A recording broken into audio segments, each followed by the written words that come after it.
ప్రపంచంలోనే అతిపెద్ద cruise ship ఏంటో తెలుసా? ఐకాన్ ఆఫ్ ది సీస్ అనే లగ్జరీ క్రూయిజ్ షిప్. ఈ షిప్ జనవరి 27 నుంచి తొలి ప్రయాణాన్ని ప్రారంభించనుంది. ఇప్పటి వరకు ఈ క్రూయిజ్ షిప్ పేరు వండర్ ఆఫ్ ది సీస్ అయితే ఇది టైటానిక్ కంటే 5 రెట్లు పెద్దదని Icon of the Seas maker Royal Caribbean International పేర్కొంది. ప్రపంచంలోనే అతిపెద్ద క్రూయిజ్ షిప్ టైటిల్ ఉన్న ఐకాన్ ఆఫ్ ది సీస్ 1200 అడుగుల పొడవు మరియు 2,50,800 టన్నుల బరువు ఉన్నట్లు నివేదించబడింది. ఈ లగ్జరీ షిప్ లో ఒకేసారి 5,610 నుంచి 7,600 మంది ప్రయాణికులు ప్రయాణించవచ్చు. దీనిలో 20 అంతస్తులు ఉన్నాయి.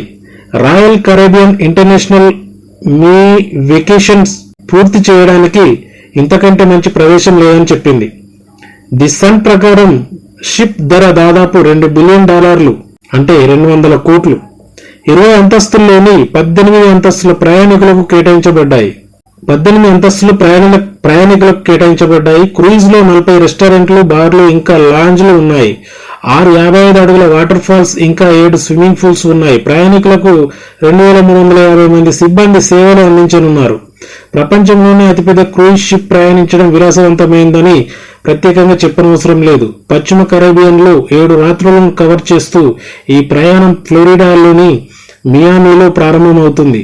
జనవరి 10, 2024 మొదటిసారిగా మయామి నౌకాశ్రయంలోకి ప్రవేశించింది. అక్కడి నుండి అది తొలి ప్రయాణాన్ని ప్రారంభిస్తుంది. రాయల్ కరేబియన్ అధికారిక వెబ్సైట్ ప్రకారం ఈ యాత్రకు ఒక్కొక్కరికి 1.5 నుండి 2 లక్షల వరకు ఖర్చు అవుతుంది. అయితే సీజన్ ను బట్టి ధర మారవచ్చు. ఓకే ఫ్రెండ్స్, ఈ వీడియోని లైక్ చేయండి, అలాగే విలేజ్ వాయిస్ టీవీని సబ్స్క్రైబ్ చేయండి.